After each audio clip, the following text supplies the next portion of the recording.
রাজনীতিটা যাতে সবার হয়, সবাই যাতে মনে করে এটা আমাদের জায়গা। এত বিপুল জনসংখ্যা যদি পলিসি মেকিংয়ের বাইরে থাকে, পাবলিক লাইফের বাইরে থাকে, রাজনীতিতে যদি তাদের ইনপুট দেওয়ার সুযোগ না থাকে, তখন রাজনীতিটাই দুর্বল হবে। তবে বাংলাদেশটা কিন্তু খুবই তরুণ একটা দেশ। এখানে আমাদের 56% 25 বছরের নিচে। তো এই বিপুল জনসংখ্যাকে আমরা যদি রাজনীতির সাথে সম্পৃক্ত করতে না পারি, সেটা আমাদের ব্যর্থতা হবে। এবং আমাদের সামনে খুব সুন্দর একটা সুযোগ এসেছে, যেখানে তরুণরা রাজনীতির সাথে সম্পৃক্ত হচ্ছেন। তারা চিন্তা করছেন দেশের জন্য কিভাবে তারা অবদান রাখবেন, কিভাবে তারা দেশের হয়ে কাজ করবেন, এবং রাজনীতিবিদদের দায়িত্ব হচ্ছে এই তরুণদেরকে কিভাবে রাজনীতিতে সম্পৃক্ত রাখা যায় সেই পরিবেশটা করে দেওয়ার জন্য। বান্ডেল থাকলে প্রতি সেনমানিতে টাকা বাঁচবে। বিকাশ সেনমানি বান্ডেল কিনে জিতুন প্রতি লেনদেনে। আরেকটা জিনিস আমার মনে হয় রাজনীতির বর্তমানের ক্ষেত্রে খুবই প্রাসঙ্গিক। আমরা দেখেছি অভ্যুত্থানের সময় কীভাবে নারীরা সামনে থেকে অভ্যুত্থানের নেতৃত্ব দিয়েছেন, কিন্তু যত দিন যাচ্ছে নারীরা কিন্তু ছিটকে পড়ছেন, এবং সেই পরিবেশটা এখনও তৈরি হয়নি। বিভিন্নভাবে হয়রানির শিকার হচ্ছে, অনলাইনে অনেক ধরনের হয়রানির শিকার হচ্ছে, এবং এই পরিবেশটা যদি আমরা নিরাপদ না করতে পারি, তাহলে আমরা রাজনীতিতে নারীদেরকে সেই জায়গাটায় আসতে দিতে সহায়তা করতে পারবো না। তরুণদের এবং নারীদের মিনিংফুল পার্টিসিপেশন যাতে রাজনীতিতে আমরা করতে পারি, সেটা আমার মনে হয় আমাদের ভবিষ্যৎ পথরেখায় খুব গুরুত্বপূর্ণ হবে। কারণ এটা শুধুমাত্র তরুণদের জন্য বা নারীদের জন্য না, বাংলাদেশের জন্যই গুরুত্বপূর্ণ।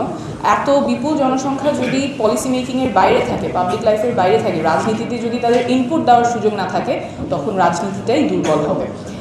পাশাপাশি আমার মনে হয় আরেকটা বড় গ্রুপ যেটা অভ্যুত্থানের সময় আমাদের জন্য খুবই সহায়ক ছিল, কারণ দেশে যখন অনেক ধরনের অত্যাচার নিপীড়ন চলছিল, একটা রিপ্রেসিভ রেজিমে দেশের ভেতরে থেকে অনেক কিছু করা যায় না, কারণ আন্দোলন বা সংগ্রাম বা কথা বলতে গেলে অনেক ধরনের দমনপীড়নের শিকার হতে হয়। কিন্তু যে বাংলাদেশিরা দেশের বাইরে থাকে, তারা তখন আমাদের আওয়াজ হয়েছিলেন। তারা তখন তাদের এমপিদেরকে জানিয়েছেন, মিডিয়াকে জানিয়েছেন, রেমিটেন্স বন্ধ করেছেন।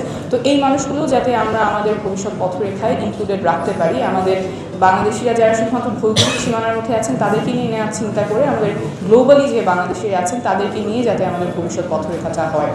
এবং আমরা সবাই ইনক্লুসিভ ডেমোক্রেসির কথা বলি। ইনক্লুসিভ ডেমোক্রেসিতে আউট অফ কান্ট্রি ভোটিং, অর্থাৎ যারা প্রবাসী আছেন তারা যাতে নির্বাচনে অংশগ্রহণ করতে পারেন, এটার পক্ষে খুব শক্ত এভিডেন্স আছে। এই আগামী নির্বাচনেও যাতে তারা ভোট দিতে পারেন, সেটা নিয়ে একটা প্রতিশ্রুতি আছে। আবারও যে কথাটা দিয়ে শুরু করেছিলাম, যে আমাদের পরিকল্পনা হয়, প্রতিশ্রুতি হয়, কিন্তু সেই প্রতিশ্রুতি বাস্তবায়নের পথরেখা থাকে না। বাস্তবায়নের পথরেখাটা এই ক্ষেত্রে খুবই দুর্বল। তো আমরা আহ্বান করবো যে রাজনীতিবিদরা যাতে এটা নিয়েও কথা বলেন, আমাদের সব ধরনের জনগোষ্ঠী জনপদ যাতে রাজনীতির সাথে ইনক্লুডেড ফিল করে। রাজনীতিটা এতদিন যেমন খুব সীমিত একটা পরিসরে হতো, মনে হতো এলিট একটা জায়গা, এখানে সবার অ্যাক্সেস নাই, জনগণের অ্যাক্সেস নাই, জনগণ এক পাশে এবং রাজনীতিটা হয় অন্য একটা জায়গায়, একটা অধরা জায়গায়। সেরকম যাতে না হয়, রাজনীতিটা যাতে সবার হয়, সবাই যাতে মনে করে এটা আমাদের জায়গা।